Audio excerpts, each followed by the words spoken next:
Assalamualaikum warahmatullahi wabarakatuh. Alhamdulillah wassalatu wassalamu ala rasulillah wala haula wala quwata illa billah. Asyhadu an la ilaha illallah wa asyhadu anna Muhammadar Rasulullah. Allahumma shalli ala Muhammad wa ala alihi wa ashabihi ajmain. Yang sama-sama kita hormati tentunya penulis buku dan guru kita semua, Bapak Ustaz Dr. Hidayat Nurwahid. Kita doakan beliau senantiasa berada dalam keadaan sehat walafiat sehingga bisa lebih produktif lagi menulis, dirahmati oleh Allah, dan sama-sama kita belajar dari tokoh-tokoh bangsa, dan insya Allah ini adalah sesuatu yang bermanfaat buat kita semua. Jalan pagi ke pasar Simpang 4. Tidak lupa membeli markisa. Selamat dan barokah kepada Dr. Hidayat. Mari kita perjuangkan negara yang berlandaskan etika. Ini kalau menteri harus bisa pantun katanya. Bapak dan Ibu, tentu suatu kebahagiaan saya bisa hadir di sini.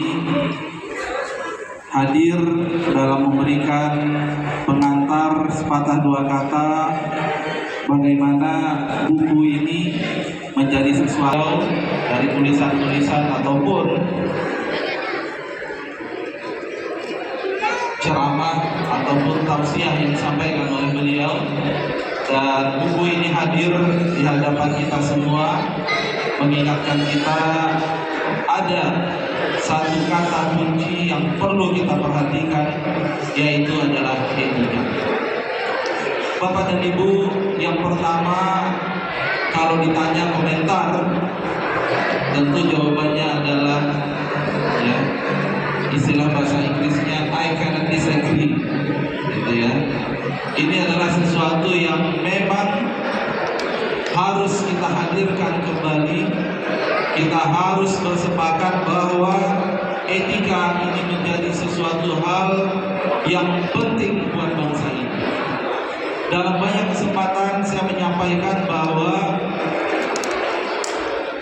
walaupun RPJMN sudah menetapkan Indonesia Emas 2045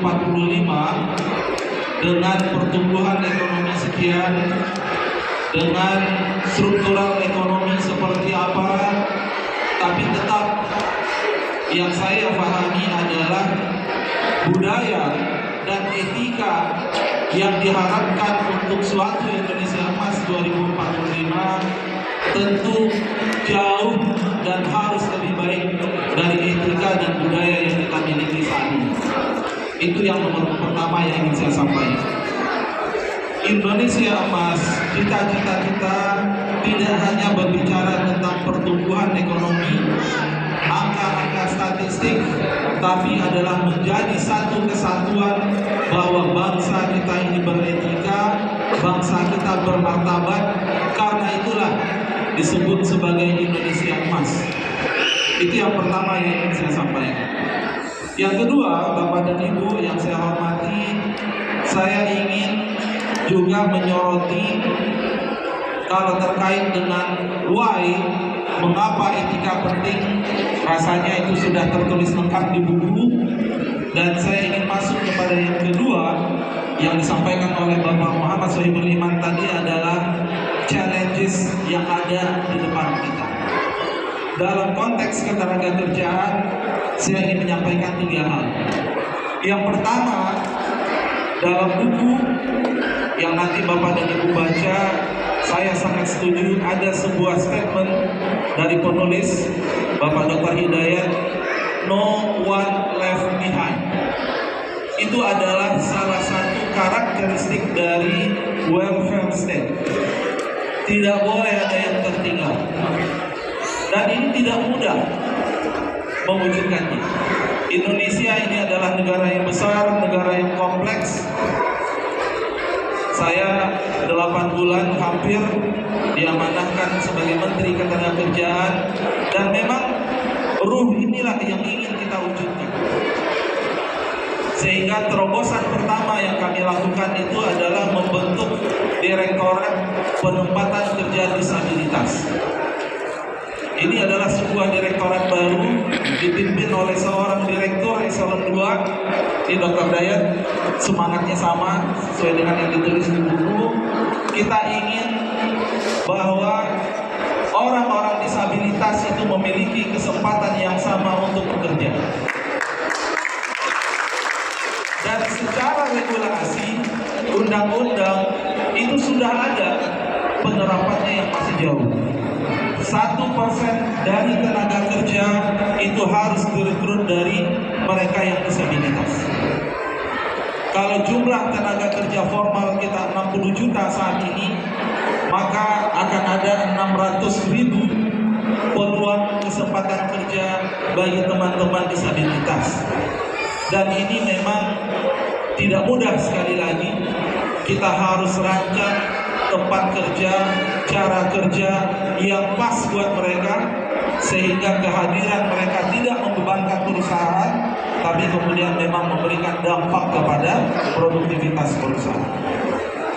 Yang kedua, no one left behind itu kami terjemahkan dalam bentuk kesiapan aplikasi Labor Market Information System yang kita kenal dengan Siap Kerja. Mungkin Bapak dan Ibu tahu ya, mengikuti bagaimana ramainya job fair dan seterusnya. Yang benar sebenarnya adalah offline, offsite seperti itu, kegiatan yang sifatnya langsung terbuka seperti itu tidak perlu. Karena sudah ada platform Siap Kerja, hub bagi para pencari kerja dengan perusahaan. Memang tantangannya adalah ini kita harus terus perkuat reliability. Jadi ada keinginan kita memang bahwa semua orang memiliki kesempatan yang sama, mulai dari ujung ya, Sabang sampai Merauke, mereka bisa posting CV mereka dan perusahaan bisa mereview, ataupun perusahaan bisa memposting semua lowongan pekerjaan. Ini harapan kita, sehingga pelaksanaan job fair di tempat itu lebih kepada konsultasi, ada di situ pameran terkait tentang balai-balai latihan kerja dan seterusnya. Dan yang ketiga, tantangan kita dalam mewujudkan apa yang dituliskan oleh Dr. Hidayat dalam bukunya No One Left Behind itu adalah terkait tentang jaminan sosial. Kita memiliki BPJS tenaga kerja, ada asuransi ketika kemudian terjadi kecelakaan kerja, jaminan hari tua, tapi kepesertaannya masih belum optimal, terutama untuk pekerja-pekerja informal. Dan ini menjadi tantangan. Dan ini sedang terus kita usahakan, dibantu oleh mitra dari Komisi 9 tentunya, dan kita berharap kami bisa hadir memberikan penjelasan etika dalam konteks penerapan kesejahteraan negara. Dalam konteks itu adalah ketenaga kerjaan. Yang kedua, tantangan kepada Ibu adalah konstitusi kita sebenarnya sudah mewajibkan bahwa setiap warga negara berhak mendapatkan pekerjaan dan kehidupan yang layak. Itu sejalan dengan apa yang ditulis juga oleh beliau di bukunya. Ini adalah sarana memastikan bahwa negara itu hadir untuk mensejahterakan rakyat. Tapi ini tentu tidak mudah. Setiap akhir tahun, episode di negara ini adalah perjuangan teman-teman serikat buruh, serikat pekerja berbicara tentang upah minimum. Dan kita lihat realitasnya, masih banyak pekerjaan-pekerjaan yang kalau kita kategorikan sebagai pekerjaan yang layak atau decent work, itu masih jauh sebenarnya. Dan ini adalah sekali lagi PR. Tidak hanya upah minimum, kita berharap juga bagaimana ada concern terkait dengan produktivitas, concern terkait dengan bagaimana memberikan kesempatan kepada pekerja itu juga untuk dia belajar. Makanya kami concern kemarin tentang penahanan ijazah. Ya, itu adalah salah satu bentuk praktek yang tidak beretika. Ya, tepuk tangan dulu lah ya, boleh ya.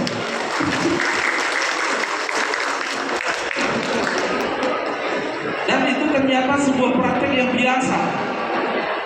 Ya, sehingga kalau ijazahnya ditahan, memberikan halangan bagi yang bersangkutan untuk mendapatkan pekerjaan yang lebih baik. Dan penahanan ijazah itu tanpa ada dasar apapun, lebih kepada bentuk bagaimana suatu perusahaan institusi yang memiliki power dan memaksakan power itu kepada masyarakat. Yang ketiga, yang terakhir, Bapak dan Ibu yang saya hormati, tantangan besar kita membangun etika dalam bernegara ini yang saya rasakan sekarang itu adalah mewujudkannya dalam etika berusaha. Saya ulangi lagi, etika berusaha. Apa yang saya maksud dengan etika berusaha itu adalah bagaimana hubungan antara manajemen dengan pekerja dalam suasana harmoni yang luar biasa, dan kedua pihak itu menjunjung etika. Dan ini tidak mudah. Saya mau cerita sekilas latar belakang munculnya bonus hari raya buat ojol. Ya, mungkin sebagian sudah dengar bonus hari raya buat ojol. Singkat cerita, 3 bulan sebelum Lebaran kita di demo, dan kami itu sudah biasa di demo tiap hari ya. Di demo menuntut teman-teman ojol, menuntut adanya THR. Ya. Sebagian pesimis, sebagian skeptis, sebagian ya sudahlah. Ini perjuangan yang sudah sekian tahun dilakukan dan tetap hasilnya tidak ada. Secara regulasi, Bapak dan Ibu, tidak ada payung hukum yang bisa kita jadikan patokan untuk mewajibkan THR buat ojol. Tapi saya berpikir, apakah semuanya itu harus basisnya regulasi? Saya punya supir, kita punya ART. Gak pernah kita berbicara regulasi untuk memberikan mereka sesuatu di hari raya. Benar nggak? Atau gara-gara ada regulasi makanya kita ngasih THR, uang ataupun apapun namanya? Tidak. Yang ada itu adalah care, kepedulian. Ini yang saya katakan etika, pengejawantahan etika dalam konteks kita berusaha. Sehingga spirit ini yang saya tanamkan. Saya katakan kalau kita bicara care, DNA kita, bangsa kita adalah gotong royong, berbagi, bukan nafsi-nafsi, bukan sendiri-sendiri. Ada kita punya kelebihan rezeki dibagi, dan itu tidak hitung-hitungan. Dulu satu desa gotong royong membangun pos ronda, membangun rumah mereka yang kemudian kerusakan tanpa hitung-hitungan, tanpa berbicara tentang UMR, tanpa bicara jam kerja, tanpa bicara lembur. Inilah sebuah nilai, sebuah value yang kita berharap itu tumbuh dalam etika berusaha. Terjadilah negosiasi, rapat pertama, rapat kedua, rapat ketiga, Pak Menteri, kami gak ada uang, tidak ada anggaran, gak ada regulasi, dan seterusnya. Sampai Bapak dan Ibu rapatnya 10 kali. Ya, rapat 10 kali, mulai yang kelima, yang keenam, oke deh, nanti kita bebankan kepada konsumen. Saya katakan gak begitu konsepnya. Ya. Ini adalah bentuk kepedulian perusahaan. Oke, muncullah sekian. ya. Sampai besarannya sedikit, ya ini mah nggak nendang. Sampai kemudian satu angka dan waktunya sudah terbatas, dan terakhir itu kemudian disepakati dan dihimbau oleh Bapak Presiden. Jadi Bapak dan Ibu, harmoni, ada value bersama dalam dunia usaha kita, dan ini tidak mudah. Makanya demo sekarang masih banyak, karena di satu sisi pekerja menuntut upah yang layak, di sisi yang lain perusahaan merasa bahwa kalau dia memberikan upah itu kemudian membuat bisnisnya kemudian menjadi tidak kompetitif. Dan ini terjadi perseteruan yang luar biasa, yang sering saya sebut sebagai bukan lagi zero sum game, tapi dia sudah menjadi negatif sum game. Gak ada yang menang satupun. Dan ini yang kita bangun dalam konteks yang lebih mikro, dalam konteks meso.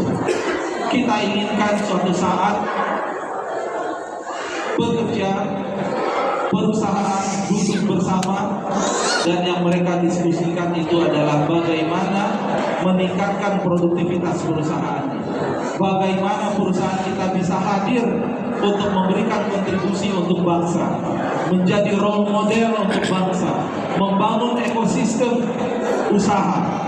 Tidak sebatas membangun pabrik, tapi adalah membangun industri untuk kemajuan bangsa. Itulah menjadi salah satu harapan kita yang kita sebut Indonesia Emas, di mana di situ terjadi etika dalam konteks berusaha terwujud harmoni antara bekerja dengan perusahaan. Bapak dan Ibu, mungkin itu yang bisa saya sampaikan. Sekali lagi saya ucapkan selamat kepada Dr. Hidayat Nur Wahid atas terbitnya buku ini, dan saya highly recommend kepada semua, kepada teman-teman semua, adik-adik, banyak hal yang kita belajar, dan sekaligus banyak hal yang kemudian harus kita baca. Semoga kita semua bisa tumbuh, semua kita bisa terus kemudian untuk berkarya untuk bangsa ini. Billahi taufiq wal hidayah. Assalamualaikum warahmatullahi wabarakatuh.